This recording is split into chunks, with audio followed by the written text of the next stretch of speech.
నమస్తే, welcome to Leo. మనతో ఉన్నారు పొలిటికల్ అనలిస్ట్ అంకమరావు గారు. సార్ నమస్తే.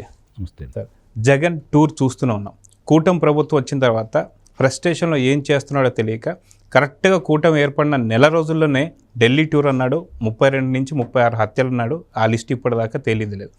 అదేవిధంగా చూసుకుంటే రాప్తాడ్ టూర్ కావచ్చు, అదేవిధంగా సత్తెనపల్లి టూర్ కావచ్చు, తెనాలి టూర్ కావచ్చు, బంగారుపాలెం టూర్ కావచ్చు, ఇలా ఎన్నో టూర్లు చూస్తూ వస్తున్నాం. ఈరోజు నెల్లూరు టూర్కి సంబంధించి కూడా ఇచ్చిన ఆంక్షలన్నీ బేఖాతరు చేస్తూ జనాల్ని పోగేసుకొని తన బల ప్రదర్శన చూపిస్తూ వస్తున్నాడు. సో వాస్తవానికి ప్రజాస్వామ్యంలో దీన్ని ఎలా చూడాలి, ఇప్పుడు ప్రజలు ఏమనుకుంటున్నారు ఈ టూర్ల గురించి అంటే ఏం చెప్తారు సార్? ముందుగా ఈ కూటమి ప్రభుత్వం జూన్ 4న ఫలితాలు వచ్చినాయి. జూన్ 4, 2024. జూన్ 12, 2024 ప్రమాణ స్వీకారం చేశారు చంద్రబాబు నాయుడు గారు ముఖ్యమంత్రిగా, మిగిలిన వాళ్ళు మంత్రులుగా. అంటే ప్రభుత్వం ఆ రోజు అధికారికంగా ఏర్పడింది. ఆ తర్వాత నెల రోజులు దాటిన తర్వాత వినుకొండలో రషీద్ అనే వ్యక్తిని హత్యగావించబడ్డాడు. అంటే ఇద్దరు స్నేహితులు, గతంలో ఇద్దరు స్నేహితులే వాళ్ళు, తర్వాత ఇప్పుడు వేరు పార్టీలో ఉన్నారు. అక్కడ మద్యం మత్తులో, గాంజా మత్తులో జరిగినటువంటి ఘర్షణలో రషీద్ అనే వ్యక్తి ప్రాణాలు కోల్పోయాడు. దాన్ని తెలుగుదేశం పార్టీకి అంటగట్టి రషీద్ని పరామర్శించడానికి వెళ్ళాడు. వినుకొండ మొదటి పర్యటన అది. వినుకొండ వెళ్ళటానికి మామూలుగా అతను వాహనంలో కనుక వెళ్తే కొంచెం నిదానంగా వెళ్ళినా కూడా 2 గంటల లోపు వెళ్ళొచ్చు. కానీ ఎన్ని గంటల సమయం పట్టిందో మనం చూసాం. బల ప్రదర్శన చేసుకొని వెళ్ళాడు అతను. అది మొట్టమొదటి పర్యటన. అక్కడి నుంచి ఢిల్లీ వెళ్ళాడు. ఢిల్లీ వెళ్ళి 36 మందిని చంపేశారు, హత్య చేశారు. 35 మంది ఆత్మహత్య చేసుకున్నారు ఈ ప్రభుత్వ వేధింపులు తట్టుకోలేక. అంటే 71 మంది, 36 మందినేమో చంపేశారు, 35 మంది ఆత్మహత్య చేసుకున్నారు. 400 పై చిరుకు ఆస్తులను ధ్వంసం చేశారు, ప్రభుత్వ ఆస్తులను కూడా ధ్వంసం చేశారు అన్నాడు. అక్కడ ఉన్నటువంటి విలేకరులు అడిగారు, ఎవరెవరు పేర్లు చెప్పండి అంటే చెప్పలా. మద్దతు కూడగడదామని వెళ్ళాడు, మద్దతు దొరకలా. అఖిలేష్ యాదవ్ వచ్చాడు. అఖిలేష్ యాదవ్ని జడ్జి రామకృష్ణ గారు వాస్తవ పరిస్థితులు వివరించిన తర్వాత సరైన నాయకుడు ఎవరు వచ్చి కూడా మద్దతు తెలిపిన విషయం లేదు అక్కడ. అక్కడి నుంచి అయిపోయింది. అక్కడి నుంచి మొదలు పెట్టుకుంటే ఇప్పటికి 7 పర్యటనలు ఆంధ్ర రాష్ట్రంలో, 7 పర్యటనలని. రెండోది గుంటూరులో మిర్చి యార్డుకి వెళ్ళాడు. ఏషియాలో రెండోది, అతి పెద్ద దాంట్లో రెండోది గుంటూరు మిర్చి యార్డు. అప్పుడు అక్కడ ఎమ్మెల్సీ ఎన్నికలు జరుగుతున్నాయి. కోడ్ కూడా ఉంది. కోడ్ ఉల్లంఘన చేసి ప్రభుత్వం అనుమతి లేకపోయినా, ఎన్నికల కమిషన్ అనుమతి లేకపోయినా అక్కడికి వెళ్ళి ఎంత హడావుడి చేశాడో మనం చూసాం. 13 రైతుల మిర్చి టిక్కీలు కూడా మాయమైపోయినాయని చెప్పని చెబుతున్నారు. మరి అది రెండవ పర్యటన. అక్కడ చేసిన హడావుడి మనం చూసాం. ఇక మూడవ పర్యటన వచ్చేతలికి మనకి తెనాలి పర్యటన చూసాం. తెనాలి పర్యటన కావచ్చు, లేకపోతే పిన్నెల్లి రామకృష్ణారెడ్డి దగ్గరికి వెళ్ళింది కావచ్చు, లేకపోతే వల్లభనేని వంశీ దగ్గరికి వెళ్ళింది కావచ్చు, ఆ తర్వాత పొదిలి పర్యటన కావచ్చు, తర్వాత బంగారుపాళ్యం రెంటపాళ్ళ పర్యటన కావచ్చు. రెంటపాళ్ళ పర్యటనలో అయితే ఏకంగా 3 చనిపోయారు. మామూలుగా అతనుకున్న 11 వాహనాలు, అదనంగా 3 వాహనాలు రావచ్చు అని చెప్పారు. 300 మంది దాకా రావచ్చు అని చెప్పారు. కానీ ఎంతమందితో వచ్చి ఎన్ని గంటలు పట్టిందో చూస్తూనే ఉన్నాం. అతను అక్కడ జనం కిక్కిర్చిపోయినందువల్ల, సరిగా వాహనం వెళ్ళే అవకాశం లేకపోవడం వల్ల ముప్పాళ్ళకు చెందినటువంటి కుర్రాడు చనిపోవడం కూడా జరిగింది. వీళ్ళ కార్యకర్తలు 2 చనిపోయారు. తెల్లజల్ల మధు టీడీపీకి సంబంధించిన ముప్పాడ గ్రామానికి చెందిన వ్యక్తి. అలాగే వాళ్ళకి సంబంధించినటువంటి కుర్రవాడు 22 సంవత్సరాల కుర్రాడు చనిపోవడం కూడా జరిగింది. జయవర్ధన్ రెడ్డి, ఇటీవల సింగయ్య. అవును సార్, 3 చనిపోవడం కూడా జరిగింది. దాన్ని దృష్టిలో పెట్టుకొని బంగారుపాళ్యం పర్యటనకు సంబంధించి బంగారుపాళ్యం పర్యటనలో కొన్ని నిబంధనలు విధించారు. అయినా సరే అక్కడ కూడా నిబంధనలను తొంగలో దొక్కి ముందుకెళ్ళిన వ్యక్తిని మళ్ళీ ఇనికి పిలిపించేసి రోడ్డు మీద మామిడికాయలు పోసి తొక్కిచ్చిన ఘటన కూడా చూసాం మనం. ఇక్కడ ఎక్కడైనా సరే గుంటూరు మిర్చి యార్డు కావచ్చు, పొదిలి పర్యటన కావచ్చు, లేకపోతే బంగారుపాళ్యం పర్యటన కావచ్చు, ఈ 3 చోట్ల రైతుల గురించి వెళ్ళారని చెప్పాడు అతను. జరిగింది అదే కదా. ఎంతమంది రైతులు పాల్గొన్నారు? సహజంగా ఇలాంటి సంఘటనలు జరిగినప్పుడు ఇలా వెళ్ళి రైతులకు మద్దతుగా కావచ్చు, లేకపోతే ఏదైనా విషయాలు జరిగినప్పుడు ముందుగా వాళ్ళ దగ్గరికి వెళ్ళేసి వాళ్ళ చేత మాట్లాడించి వాళ్ళ సాధక బాధాలు ఏంటి, వాళ్ళకి ఇబ్బందులు ఏంటి, ఎంత పండించారు వాళ్ళు, ఎంత కొంటున్నారు, ఎంత కొంటే గిట్టుబాట్లు అవుతాయి, ప్రకృతి వైపరీత్యాలు ఏమన్నా ఉన్నాయా, ప్రభుత్వం నిర్లక్ష్యం ఏమన్నా ఉందా అని చెప్పని రైతుల చేత మాట్లాడిచ్చిన తర్వాత దానికి సమాధానంగా ఇతను ఏం చెప్పాలనుకున్నాడో చెబితే దానికి ఒక అర్థం పరమార్థం అనేది ఉండేది. కానీ ఎక్కడైనా రైతుల చేత మాట్లాడిచ్చాడా? ఎక్కడైనా ఆ సమస్యల గురించి ప్రస్తావించాడా?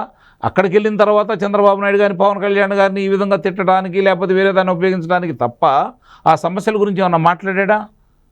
ఆ సమస్యలు ప్రభుత్వం అతను ఎల్లకతలికే ప్రభుత్వం కొన్ని ముందుకు తీసుకెళ్ళేసి ఇవాళ ఉన్న ఆర్థిక పరిస్థితిని దృష్టిలో పెట్టుకొని, రైతుల పరిస్థితిని కూడా దృష్టిలో పెట్టుకొని ఏం చేయాలో ఎన్ని చేసుకుంటా వస్తుంది కదా. ఈ బంగారుపాళ్యం చూసుకుంటామంటే తోతాపురి మామిడి దాని గురించి అని వెళ్ళాడు. కానీ ఇక్కడ వెళ్ళిన బంగారుపాళ్యంలో అయితే అమ్మరు కదా. అక్కడ ఇప్పటికీ 80% పైన 90% దాకా రైతులు అమ్మేసుకున్నారు. మిగిలిన దాంట్లో అక్కడ ఉంది పెద్దిరెడ్డి రామచంద్రారెడ్డికి సంబంధించిన కంపెనీలే కదా, ఇది పళ్ళ రసాలతోటి తయారు చేసేది. మరి దానికి సంబంధించి ఆయన చేత కొనిపించచ్చు కదా. ఆహా, వాళ్ళ జేబులో డబ్బులు పెట్టడానికి లేదు. బయట 10 రూపాయలు ఉంటే వాళ్ళకి 6 రూపాయలకే రావాలా, బయట 20 రూపాయలు ఉంటే వాళ్ళకి 10 రూపాయలకే రావాలా. ఎందుకంటే వాళ్ళ సామ్రాజ్యం కదా, వాళ్ళు చెప్పిందే వినాలా. వాళ్ళకి మద్దతు తెలుపుతాడు తప్ప వాళ్ళ చేత కొనిపెట్టాడు కదా. ఇవన్నీ కూడా ప్రజలు గమనించలేదు అనుకుంటే అతని అమాయకత్వం. ఇవన్నీ గమనించారు కాబట్టే మన జరిగినటువంటి 2024 ఎన్నికల్లో చాలా స్పష్టంగా 164 స్థానాలు కూటమికి ఇచ్చారు. జనమేం పిచ్చాళ్ళు కాదు, తెలియక కాదు, జరుగుతున్నవన్నీ వాళ్ళు గమనిస్తున్నారు కాబట్టే వాళ్ళు ఒక నిర్ణయానికి వచ్చారు. అయినా సరే వీళ్ళ ఆలోచనలో మార్పు రాకపోవటం అనేది ఆంధ్ర రాష్ట్ర ప్రజలు తీసుకున్నటువంటి అదృష్టం. వీళ్ళు మారకూడదు అనేది అయితే నేను కోరుకుంటున్నాను. వీళ్ళు ఇలానే ఉండాలి, ఇలానే పర్యటన చేయాలి, ఇలా విధంగానే మాట్లాడాలా. ఎక్కడైనా సరే ఇప్పుడు రాష్ట్రానికి ఏం కావాలని కోరుకుంటారు ఎవరైనా అధికారంలోకి వచ్చిన వాళ్ళు? నా రాష్ట్ర ప్రజలు బాగుండాలి, రాష్ట్రం బాగుండాలి, అభివృద్ధి చెందాలి, ఇక్కడ ఉన్నటువంటి విద్యార్థులకు ఉద్యోగాలు దొరకాలి, పరిశ్రమలు రావాలి, రహదారులు బాగుండాలా, సాగునీరు తాగునీరు మనం అందించాలి, వైద్యం అందరికీ అందే విధంగా తీసుకొని రావాలి, విద్య అందరికీ సమానంగా అందే విధంగా చూసుకోవాలి. తద్వారా మనం పరిశ్రమలు తీసుకొచ్చినప్పుడు అభివృద్ధిని చూసుకొని పేదల సంక్షేమానికి వినియోగించాలని ఏ రాజకీయ నాయకుడైనా కోరుకుంటారు. అధికారంలో వచ్చిన వాడు కోరుకోవాల్సినటువంటి కార్యక్రమాలు కూడా ఇవే. నువ్వు 5 సంవత్సరాలు ఇందులో ఏం కోరుకున్నావు ఒక్కటి చెప్పు, ఒక్కటి చూపించండి ప్రజల కోసం. అంటే పప్పు బెల్లాలా వాళ్ళకి పంచి 10 పైసలు పంచి 90 పైసలు నువ్వు నొక్కేసావు, నీ వాళ్ళ చేత నొక్కేయించావు. కళ్ళ ముందు అదే కనపడతా ఉంది. 30,000 మంది ప్రాణాలు తీసింది నీ కల్తీ మద్యం. 30 లక్షల మంది అనారోగ్యం పాలయ్యారు, వాళ్ళు ఉసిరే కొట్టింది. ఇంకా దాన్ని సమర్థించుకుంటూ ఏమీ జరగలేదు, కుంభకోణం లేదని చెప్పి మాట్లాడుతూ ఉన్నావు. ఈరోజు నెల్లూరు పర్యటన కాకాని గోవర్ధన్ రెడ్డి తన స్వాతంత్ర సమరయోధుడా, లేకపోతే ప్రత్యేక హోదా కోసం పోరాడా, విశాఖ ఉక్కు కోసం పోరాడా, విశాఖ రైల్వే జోన్ కోసం ఏమన్నా పోరాడా, లేకపోతే తెలుగుగంగ లేకపోతే రాయలసీమకు నీరు కావాలని ఏమన్నా పోరాడా? ఏ ఉద్యమం చేశాడని కారాగారంలో ఉన్నాడు? ప్రజల కోసం ఏం చేశాడని కారాగారంలో ఉన్నాడు? చేసిన అవినీతికి సంబంధించి ఆధారాలు దొరికిన తర్వాత న్యాయస్థానాల దగ్గరికి వెళ్తే న్యాయస్థానాలు తిరస్కరించిన తర్వాత పారిపోయిన వ్యక్తిని పట్టుకొని వచ్చారు. 56 రోజులు కనబడకుండా పోయాడు. మరి ఈరోజు అతను తీసుకొని వచ్చి కారాగారంలో పెట్టి మళ్ళీ క్వార్జీ కుంభకోణం అనేది బయటకు వచ్చిన తర్వాత ఇట్లాంటివన్నీ ఒక్కొక్కటి బయటకు వచ్చేసి అక్కడ టోల్ గేట్లు పెట్టేసి డబ్బులు ఏ విధంగా వసూలు చేశారు, ఇవన్నీ ఒక్కొక్క అంశాలు బయటకు వస్తున్న తర్వాత అలాంటి వ్యక్తిని నువ్వు పరామర్శించడానికి వెళ్తున్నావు. అంటే దీన్ని ఏమనాలి? ప్రసన్న కుమార్ రెడ్డి ఈరోజు అక్కడ ఉన్నటువంటి శాసనసభ్యురాలు వేమిరెడ్డి ప్రశాంత్ రెడ్డి గారిని అనరాని మాటలు అన్నాడని చెప్పని ఇంకా అతన్ని అదుపులో తీసుకోలేదు. గమనించండి ఈ ప్రభుత్వం. అతను అన్ని మాటలన్నా కూడా ఇక్కడ చేబ్రోలు కిరణ్ అని చెప్పి తెలుగుదేశం పార్టీ కార్యకర్త మాట్లాడడం తీసుకెళ్ళి అనేసారు. ఎందుకంటే వాళ్ళ పార్టీ కార్యకర్త కాబట్టి, ఏం అనడు కాబట్టి, సర్దుకుపోతాడు కాబట్టి, మన ప్రభుత్వమే అనుకుంటాడు కాబట్టి, మన ముఖ్యమంత్రి అనుకుంటాడు కాబట్టి అతను తీసుకెళ్ళి లోనేశారు. మరి ఈరోజు ప్రసన్న కుమార్ రెడ్డి మాట్లాడిన మాటలేంటి? మరి అంత అవకాశం ఇచ్చినా కూడా అక్కడ జరిగిన చిన్న గలాటాకి సంబంధించి ఇప్పుడు వాళ్ళు ఏమంటున్నారు?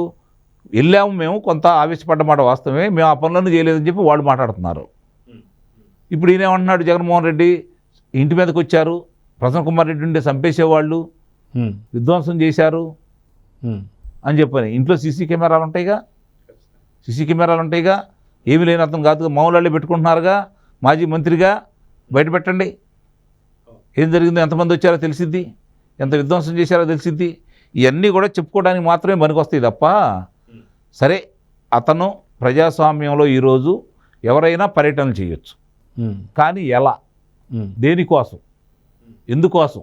అధికారం కోసం పర్యటనలు చేసి తప్పులేదు, దానికి కూడా నిబద్ధత ఉండాలి కదా. నాకు అధికారం ఏంటి ఈయనంటే ఈరుగా ఫలానా తప్పులు చేస్తుంది ప్రభుత్వం కాబట్టి నేను వాటిని సరిచేస్తాను, శిక్షలేస్తాను అని చెప్పని దాని గురించి ఏం మాట్లాడరు.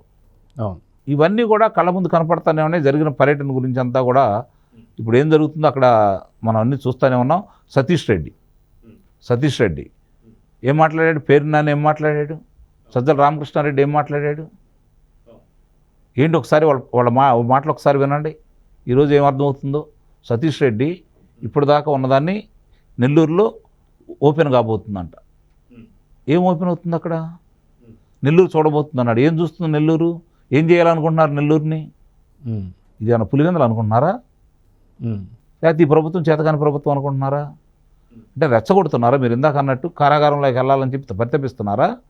మళ్ళీ సానుభూతి వస్తుందని చెప్పి ఆలోచిస్తున్నారా? ప్రజలకేం అర్థం కావట్లేదు. సో ఇవన్నీ పక్కన పెడితే ఆర్కే రోజా గారు సంచలనమైన వ్యాఖ్యలు చేశారు. జగన్మోహన్ రెడ్డి గారికి భద్రత లేదు, ఖచ్చితంగా ఏదో జరగబోతుందని చెప్పి. అయితే లిక్కర్ స్కామ్లో ఖచ్చితంగా అరెస్ట్ కాబోతున్నారు. ఏదైతే ఫైనల్ ఛార్జ్షీట్ 60 రోజుల్లో ఏదైతే ఉందో దీంట్లో చాలా రోజులు అయిపోయింది ఇప్పటికే. సో అరెస్ట్ కాబోయే లోపల ఏదైనా దాడి అంటే గతంలో మనం చూసాం, కోడికత్తి కేసు కావచ్చు, లేదంటే మనకు గులకరాయి కేసు కావచ్చు చూసాం. ఇలాంటిది ఏదైనా జరగబోతుందా? సో అరెస్ట్ కాకుండా జగన్ ఏదైనా ప్రయత్నాలు చేయబోతున్నాడా? దీనికి ఊతం ఇప్పుడు ఆర్కే రోజా గారు ఇచ్చారా అంటే ఏమంటారు? అంటే దాడి ఎవరైనా చేయబోతున్నారా, వీళ్ళు దాడి చేయించబోతున్నారా అనేది ఒక అనుమానం వస్తూ ఉంది. సానుభూతి కోసం ఆ రోజు కోడికత్తితోటి ఏ విధంగా అయితే నాటకాలు ఆడారో తిరిగి అలాంటివి ఏదైనా చేయబోతున్నారా, లేకపోతే జగన్మోహన్ రెడ్డి మీద పూర్తి వ్యతిరేకత ఉంది, జగన్మోహన్ రెడ్డికి ఏదైనా భౌతికంగా ఏదైనా చేసి మనం సానుభూతి సంపాదించుకోవాలని ఎవరన్నా ప్రయత్నం చేస్తున్నారా ఆ పార్టీలో వాళ్ళు? ఇది కూడా ఆలోచించుకోవాలి. సార్ మీరు అన్న తర్వాత నాకు ఇంకో డౌట్ వచ్చింది సార్. ఇంకోటి చెప్పిన తర్వాత మీరు అడుగుదు. కానీ ఇదంతా అయిపోయిన తర్వాత ఈ ప్రభుత్వం కూడా ఒక తప్పు చేస్తుందనైతే నేను భావిస్తున్నా. అతను కాలకృత్యాలు తీర్చుకోవడానికి వెళ్ళినా కూడా పోలీసులను పెట్టాలి. ఎందుకంటే భద్రత, వాళ్ళు అంటున్నారు కదా భద్రత లేదు అని చెప్పని. ఆ విధమైనటువంటి భద్రత ఏర్పాటు చేసి నిమిషం అతను ఎవరితో మాట్లాడుతున్నాడు, ఏం చేస్తున్నాడు, మరి భద్రతలో అవన్నీ కావాలి కదా. ఇప్పుడు అతను తెలియకుండా ఎవరితో మాట్లాడొచ్చు. వాళ్ళని ఫోటో తీసి వాళ్ళకి పంపిస్తే ఎవరితో మాట్లాడుతున్నారో వాళ్ళ అరాచకవాదులో, వాళ్ళ పార్టీ వాళ్ళ, లేకపోతే వేరే వాళ్ళ ఎవరో తెలిసిద్ది కదా. వీళ్ళు జాగ్రత్తగా ఉంటారు కాబట్టి అలాంటి కార్యక్రమం కూడా ఈ ప్రభుత్వం చేయాలని అయితే నేను భావిస్తున్నాను.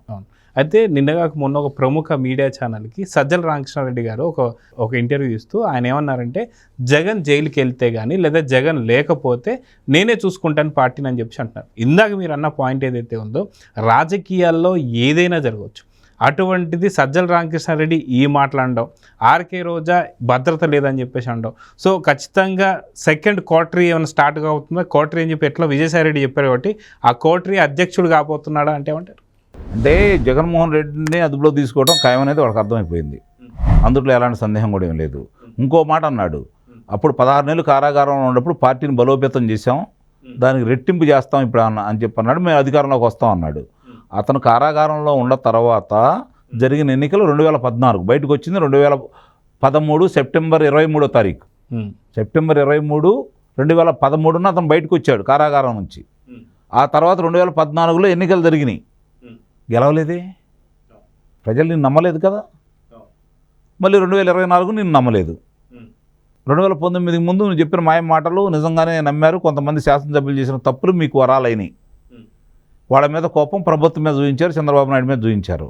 దాని పర్యవస్థానం ఆంధ్ర రాష్ట్రం ఏమైపోయిందో ప్రత్యక్షంగా ఈరోజు చూసుకున్నారు కాబట్టి వాళ్ళకి అర్థమైపోయింది. కాబట్టి మళ్ళీ ఈ పరిణామాలు రాకూడదని చెప్పిన వాళ్ళు నీకు 2024లో 11 స్థానాలకు మాత్రమే పరిమితం చేశారు. అంటే ప్రజలు చాలా స్పష్టంగా ఉన్నారు. పాలకులు ప్రజల యొక్క ఆలోచన విధానానికి అనుగుణంగా నడుచుకుంటే వాళ్ళకి ఎలాంటి ఇబ్బంది ఉండదు, ప్రజలకు కూడా ఇబ్బంది ఉండదు. కానీ మేము అధికారంలో ఉన్న ఏమైనా చేయగలమన్న అహంకారంతో ఉంటే ప్రజలు సహించడానికి సిద్ధంగా లేరు. ఇది గమనించుకోవాలి. సో చూద్దాం సార్, మీరు అన్నట్టుగా ఖచ్చితంగా వైఎస్ జగన్మోహన్ రెడ్డి గారికి భద్రత కల్పించాలంటే ఇందాక మీరు అన్నంత స్ట్రిక్ట్ భద్రత అయితే కల్పించాలి. సో నిజంగా కోటరీ అధ్యక్షుడు కాబోతున్నాను కొన్ని సమాచారాలు కూడా వస్తున్నాయి. సో చూద్దాం జరగబోతుందో. నమస్తే సార్. నమస్తే. Please subscribe to Leo News for more videos.